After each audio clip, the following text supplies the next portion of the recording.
Fala aí, cursinho Nubo, tudo bem com você? Nossa, que saudade que eu tava. E olha só, hein? Hoje a aula ela é muito especial. Ela é muito importante. Então preste atenção, criaturinha e criaturinha. Essa é uma aula que cai muito no vestibular e sempre buga. Mas trava cérebro de aluno porque acha, meu Deus, Arnaldo, como eu vou falar isso? Porque eu não sei sobre o conteúdo. Então vamos lá. Boa. Hoje, o nosso assunto ele é sobre produção mineral.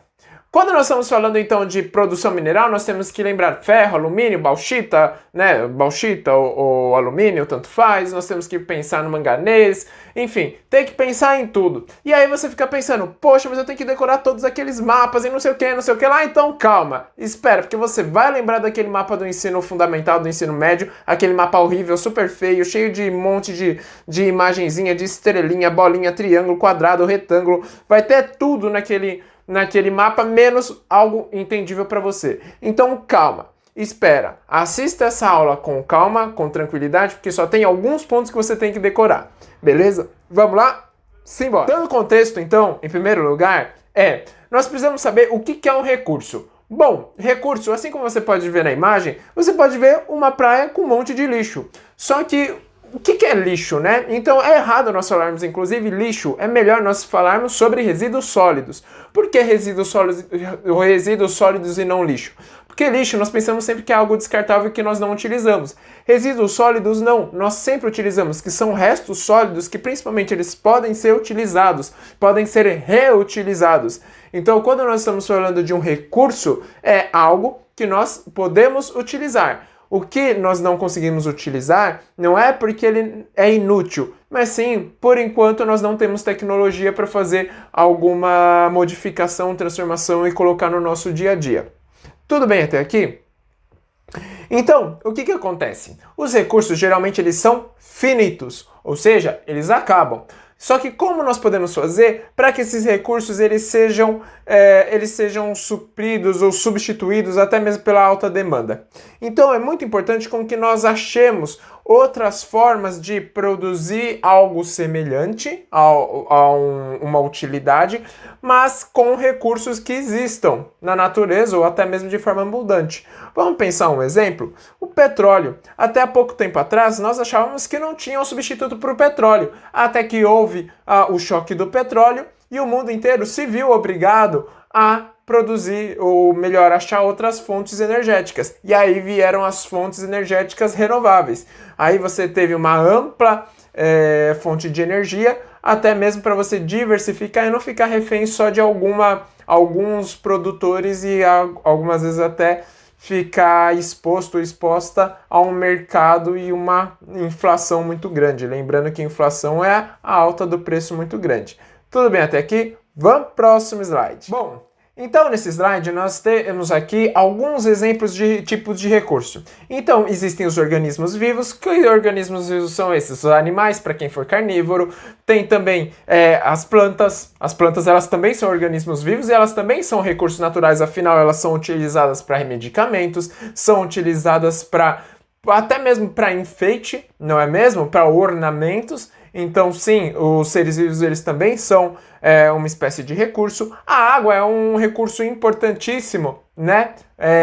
Principalmente não só para a nossa vida, né? Nós precisamos beber muita água, mas também para nós fazermos a nossa higiene. Um excelente exemplo é a crise causada pelo coronavírus, né? Então você precisa sempre lavar as mãos, precisa sempre tomar água para se hidratar. Então é muito importante para a saúde como um todo você sempre ter essa água como recurso e principalmente saber tratar a água. Além disso, nós temos os recursos metálicos, os não metálicos. Recursos metálicos, então, ferro, manganês, ouro, prata. Agora, não metálicos, você pode ter os derivados do petróleo, por exemplo, ou então a borracha. E também nós temos os recursos naturais. Esses recursos naturais, eles são desde produtos que você vai transformar, como produtos que você não vai transformar, né? Então é muito conhecido como também matéria bruta, né? E aí você pode ver que, enfim, os materiais, esses recursos, eles são utilizados aí de diversas maneiras e principalmente nesses recursos eles são compostos por elementos químicos que estão nessa tabela periódica, como você pode ver no slide. Beleza? Próximo slide. Então presta atenção que isso é importante, os recursos eles podem ser renováveis ou não renováveis. Qual é a diferença entre eles? Arnaldo, um se renova e o outro não. Sim, mas qual é a definição correta? Recursos renováveis são aqueles que se renovam, ou seja, que se repõem na natureza dentro da escala de vida humana. Então, claro, o petróleo ele pode voltar a existir se o petróleo acabar no mundo. Só que vai demorar muitos mil anos. Então, não está dentro de uma escala de vida humana. Não sabemos nem se nós estaremos vivos para ver uma outra reserva de petróleo, né? Então, se formar. Então, é muito importante com que nós tenhamos essa consciência de que recursos não renováveis, eles não se renovam no prazo de vida humano, que aí é em torno de 100 anos. Beleza? Vamos seguir. E aí que começa o grande problema de cada um e cada uma.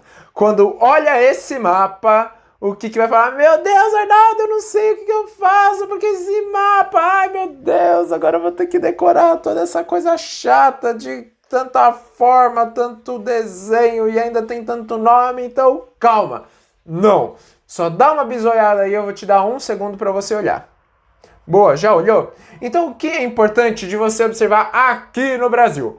Primeiro lugar, esses recursos minerais, minerais metálicos, eles são encontrados no Brasil porque nós temos bacias sedimentares e escudos cristalinos, principalmente os escudos cristalinos. O que são os escudos cristalinos? Vamos fazer uma retomada na nossa aula? Escudos cristalinos são aqueles relevos antigos que já são bem desgastados, mas ainda são altos. Não são bacias sedimentares porque não são áreas baixas e nem tem o processo de sedimentação, mas sim predomina-se o processo ainda de erosão. Só que é uma erosão muito menos intensa, porque já é um relevo bem velho, bem antigo, onde você tem o relevo já bem desgastado.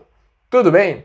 Então, a partir desse ponto, aí nós teremos vários desses recursos minerais e aí você pode ver alguns exemplos deles, como bauxita, cobre, chumbo, ferro, manganês, nióbio e ouro aqui no Brasil. Calma, vamos lá para o próximo slide e não encuca com isso ainda. E aí, a primeira coisa que você precisa parar para pensar é que o Brasil ele é o maior produtor de minério de ferro do mundo. Tudo bem? Então, quando nós estamos falando disso, é muito importante tanto para a nossa economia, por quê? Porque nós vamos exportar muito minério de ferro. Para onde nós importamos muito minério de ferro? Para China, Estados Unidos, Japão, por exemplo, tá bom? E aí, o que acontece? Nós temos também uma elevada reserva de bauxita. O que é bauxita? É a matéria bruta para nós, a matéria-prima para nós produzirmos o alumínio. Tranquilo? E esses minérios, eles são vendidos em formato de commodities. O que são as commodities? Então, são matérias-primas com valor de mercado dentro de uma bolsa, em que eles têm valor de mercado, têm produção. Então, pessoal, compra em lote, funciona bem parecido com bolsa. Tudo bem? Tranquilo? Boa, vamos para o próximo ponto. Localizações importantes que você precisa saber. Ei, não são muitos, são principalmente esses 4 que eu vou falar. 4 não, 5, né? Eu não sei contar. Vamos lá então, os 5 pontos principais. O primeiro que você pode ver aí é a Serra dos Carajás no Pará, onde nós vamos ter ferro, bauxita e manganês. Então, Serra dos Carajás. Outro, Vale do Rio Trombetas, onde fica também no Pará. Qual é a diferença dos dois? Então, presta atenção aí no mapa que você vai perceber. Tranquilo? Então, enquanto você tem esse Vale do Rio Trombeta na parte mais ao sul do Pará, lembra que a Serra dos Carajás fica mais a norte do estado. Tudo bem? Essa é uma boa decoreba para você. Quando nós estamos falando do maciço do Urucum, Urucum tem um M no final. Criaturinho e criaturinha de Deus.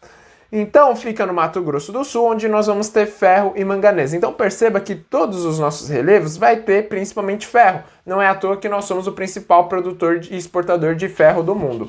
Tudo bem? Opa, deixa eu não... Pronto. Quadrilátero ferrífero. Quadrilátero ferrífero. Olha o nome. Quadrilátero ferrífero. Você acha que vai ter o quê? Um quadrado? Não! Ferro! Beleza? Então, como vai ter ferro, então onde que vai ser esse quadrilátero ferrífero? Lembra, Minas Gerais. Minas Gerais tem muito ferro, tem essa produção muito grande e é exportado. Exportado por onde? Pelo Porto de Tubarão, no Espírito Santo. Isso é importante para o seu vestibular, beleza? O ferro produzido no quadrilátero ferrífero é exportado pelo Porto de Tubarão do Espírito Santo. Tranquilo? Boa. E por fim, nós temos a Serra do Navio no Amapá. Essa Serra do Navio ela é muito importante porque tinha manganês, só que foi esgotado esses recursos naturais. Muito importante porque você teve um impacto muito grande, né, no meio ambiente dessa região. Além de contaminação do solo, você vai ter deslizamentos, então isso é muito importante. E falando em deslizamentos, um outro exemplo muito claro e muito recorrente, inclusive atual, é das barragens da Vale do Rio Doce. Beleza? Vamos lá. Falando na Vale do Rio Doce, olha só quem aparece. Então ela surge em 1943, onde ela vai fornecer ferro para os aliados. E o que acontece? Em 1997, por políticas neoliberais, ela vai ser privatizada. Então, em 2009, ela vai mudar esse seu nome. E aí acontece um monte de acidentes. 2015 vai ter em Mariana e 2019 vai ter em Brumadinho. E é muito importante porque essas barragens você foi colocando dejeitos na base dessa barragem. Não era para acontecer da forma como houve. E essa barragem ela simplesmente cedeu. Não aguenta tanto, então não adianta, porque tem muita barragem que acontece isso, você não cria uma infraestrutura própria para isso, você não cuida da manutenção dessas barragens e acaba indo por um lado mais barato, né, mais econômico para a empresa, só que acaba fazendo essas atrocidades, tanto ambientais como sociais também para as famílias. Então é muito importante, fica ligada, porque isso vai cair no seu vestibular. E aí tem essa charge, né? Vale isso? Então, será que vale muitas vidas serem perdidas por causa desse dinheiro, por causa dessa economia? E eu não estou falando nem por questão de dinheiro, mas sim por muitas famílias que elas acabaram sofrendo por causa disso. Tudo bem? Bom, é isso que eu tenho para falar sobre hoje, sobre os recursos minerais. Você viu então que é um assunto muito mais tranquilo do que quando você viu no ensino fundamental, no ensino médio? É algo muito mais conciso, é uma aula mais concisa, porque eu não vou fazer você decorar tudo. Você não precisa decorar tudo, você precisa decorar o necessário para o vestibular. Então tem essas 5 localizações, 4 ainda existentes, uma já não mais, né? Que é a Serra do Navio. É muito importante você estudar isso para o vestibular. Enfim, eu fico muito feliz pela sua presença, tá bom? Retomando aí, eu sempre lembro, né, eu sempre faço esse convite. Mais uma vez, se você quiser mais conteúdos para o vestibular, tem lá o meu canal chamado Geoatual, tanto no YouTube, pode procurar no Instagram, no Facebook, enfim. Você está mais do que convidado e convidada para participar, pode levantar suas dúvidas, fique à vontade para dar sugestões de temas e até mesmo compartilhar. Até mais, tchau, tchau!